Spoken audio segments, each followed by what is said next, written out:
Hello everyone. So last time we talked about how to replicate changes to our character onto the server and then onto other clients.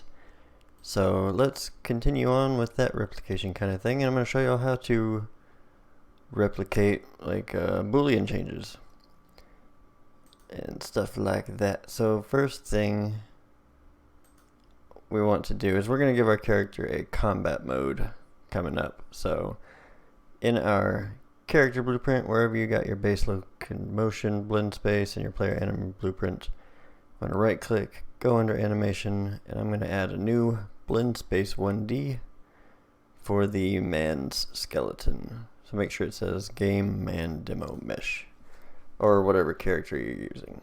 This is going to be the armed underscore blend space. Double click and open it up.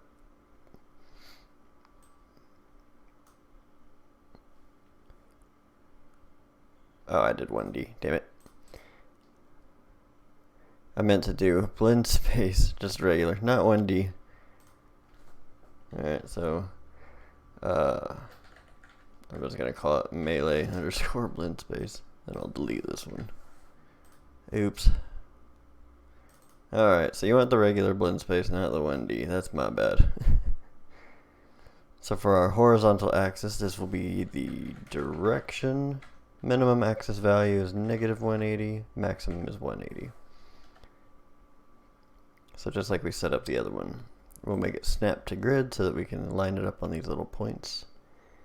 And for right now, 4 works. Vertical axis is speed, and the maximum axis will say 500. For the grid divisions on this one, I'm going to have 8. So we can have a little bit more leeway, and snap to grid also. So let's do sword and shield idle on the bottom. If yours is doing like mine is doing, and there's just half a man here, over on the preview scene settings, for the preview mesh animation, you can just change it to like the full body, and then apply it.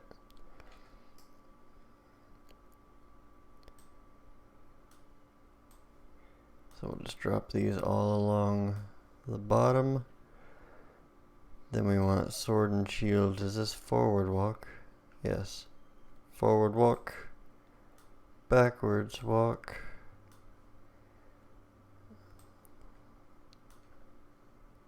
I always get these backwards, so we'll see how this turns out. That's gonna be good for now. Then we can base other stuff on that in a minute. So, I'm gonna get rid of all that shirt stuff. Bam. Alright, so like in World of Warcraft, it has a button where you can push like Z and your character will draw a sword out. Our combat mode is going to be set up automatically later on, so you won't have to draw the sword out. But if you're like me, I like doing the role-playing stuff, so I like being able to just draw it on command. So what we'll do is we'll just add a 1 keyboard event. I'm going to change it to actually be a Z. 1 is just really easy to get. You just boom, right there. Right there. So there's 2 ways we can set this up.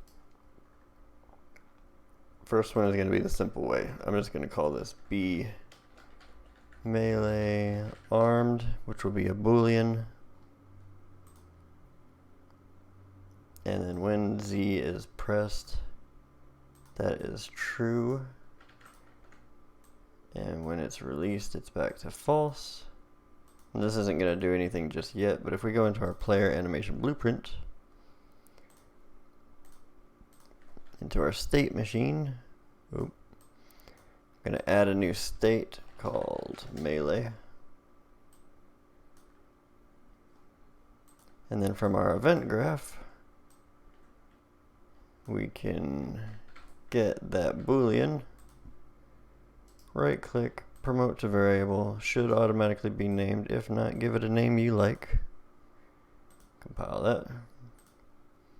And then from our base to melee, we'll set that melee armed. And from our melee to base, we'll set that melee armed is not. And we want the not Boolean. It says it's no longer true. Go back to where you were. So let's check our first guy. I'm going to set this back to 2 so he doesn't get stuck like that. I never actually set the animation in there. So in the melee thing, let's just add in our melee blend space, hook our direction and our speed, compile that, and then now let's give it a shot. Hey, I did get it right. So that's the right and that's the left. Alright, but what you'll notice is right now, even though our character looks like he's armed, this one does not. So that is because it has not been replicated. So I'm going to show you one way of doing replication. So if you don't have an event set up to multicast out, you can actually set individual variables to be replicated. So with the melee armed Boolean selected, if you go to replication and just hit replicated, it'll get this little thing. I don't know what that is, but this little peanut looking thing. And now it's automatically sent out so that our armed mode is correct. But that's not the way I want to do it. I just wanted to give you all an example of how you can do it. I actually want this to be set up on a multicast event because I want him to be able to draw the weapon, and we're going to talk about how to get animations to play on different clients, and then one of the issues you might face if you're using this along with multicasting. So let's go find our animations for this guy. And I want my draw animation. So where he's drawing the sword out, and I'm going to create an animation montage. Draw sword. And then the sheathing animation. Create another animation montage called sheath sword. I forget how to spell it, but that looks appropriate. And then I'm going to delete this real quick. And then on Z pressed, I want to create a custom event called, oh wait, I want this one to be my server event. So server drawing sword. Remember, when you're doing online stuff, you have to first tell the server what you're doing, and then it'll let all the clients know what you're doing. So for our server event, we'll just make sure that it is run on server. And then we'll do one more custom event that is client underscore drawing sword. You can come up with whatever different ways you want to remember which one's which. A lot of people use RPC or multicast and stuff like that, but that gets confusing to me. So I just thought it's easier for me this way. But you can call it server and multicast if that works, or etc. So when we press the Z button, we're going to call that server event drawing sword. And then from our server event, we're going to call our client event drawing sword. Put those in line with each other, and then we can do all this stuff right here. So when we're drawing our sword, we want to play an animation montage. So we'll get the mesh, the main character mesh, and we'll play montage. I typed in animation, but montage is the one we want. For the montage to play, we want to do a select node so that we can change which one we're playing based on whether we have a sword drawn or not. So I'm going to grab my melee armed Boolean, plug it in right here. And if we don't have a sword drawn, I want to draw it. If we do have one drawn, I'm sheathing it. So after we play our animation, we want to set our melee armed to be our new value. So we're going to do a select on this also. So we'll do a select Boolean. I'm going to move this down a little bit. I'm going to plug that melee armed in again. And if it's false, now it's true. If it's true, now it's false.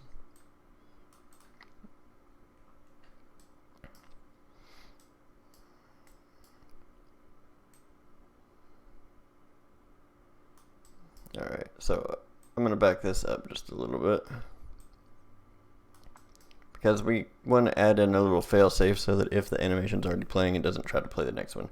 So from the mesh, let's get our animation instance, or get anim instance.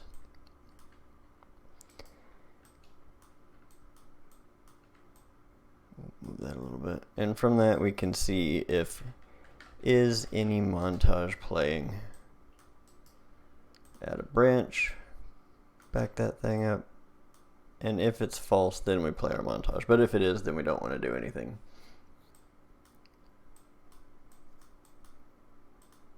Come on now. I have a new mouse and it doesn't want to work with me.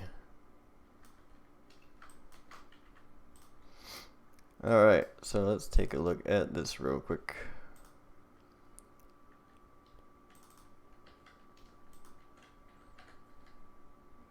So there's our animation being played, and in the opposite direction. But if you remember, we have that Boolean already set to replicate. So what happens if we have a replicated variable being replicated through a multicast event? It'll get reversed. So if you watch this one, he's going to draw the sword out while this one up here is sheathing it. See how now I'm in armed mode while this one is not? If I sheathe the sword, now he's in regular mode and he's in armed mode. So when you're multicasting variables, you don't want them to be replicated. If you're not multicasting things, then you can replicate it. But if you replicate a multicasted variable, it's going to get alternated because the first... Let me put that back real quick. So what happens is when I push the button, the variable is being sent out, hey, this one just changed. But the multicast event is also sending it out and saying, hey, it changed again. So it's like being boom, boom, you know.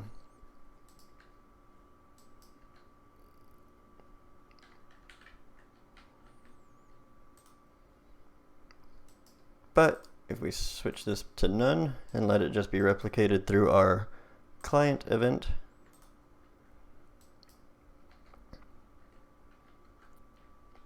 then we have it set up just right.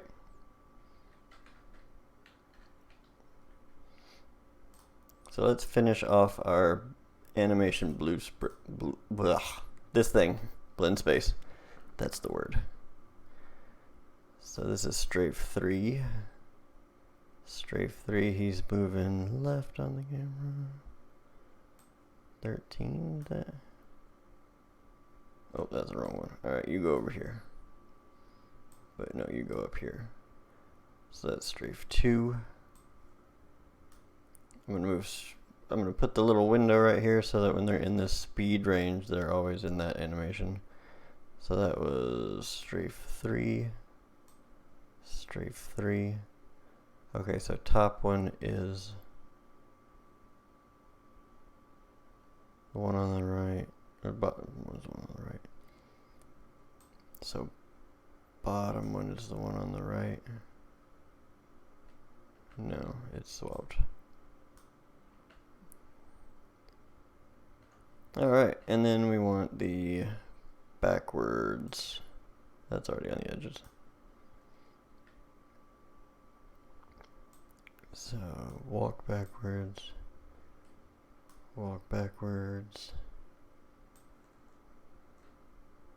run forward.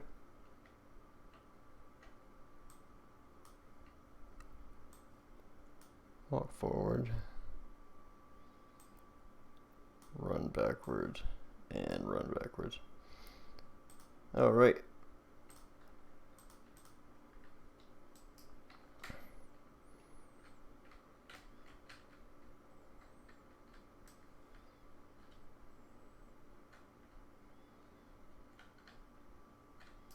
Neat.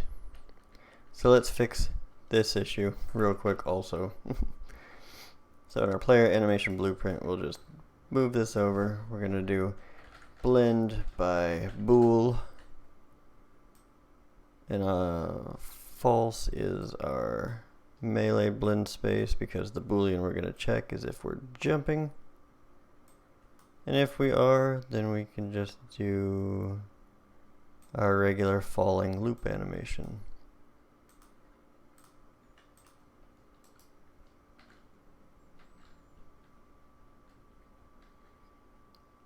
Oh, there's one more thing we need to fix, because right now he's just going to slide around as we're doing that. And that's because even though we're playing a montage, we haven't set up our slots just yet. So the way we can set up slots is, let's go into our montage. And if you remember when we set up our state machine in the anim graph, we set it up to where we had multiple slots being called, but right now they're both just set to default slot. We need to add a slot. So in your draw sword montage, you should have access to this anim slot manager. If not, Windows, anim slot manager right here. And then that'll bring up this little one. So we can add a slot. Right now it just has the default one. We'll add one. I'm just going to call this root. And these will be the animations that are full body, like how this is doing right now. And default will be the ones that are blended from the waist. So in the player animation blueprint, we want to leave this one as default, but this one I'm going to change to root. So if you select it, slot name, root.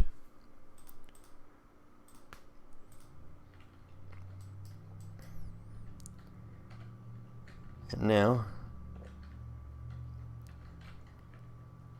he can run and draw his sword. Of course, it's not going to be an action combat. We're going World of Warcraft style, so we'll be able to target an enemy, right click them, and then they'll go into attack mode automatically. And then it'll shift them into this mode without having to draw the sword. This is just one of those little embellishments that things like World of Warcraft did that I really liked, that I thought y'all would get a kick out of too. And let's just go over that variable replication. So, alright, in the next one we'll start working on getting our inventory and gear set up so we can actually get a sword in his hand. And then we'll work on everything else. So I will see y'all in a bit. Bye for now.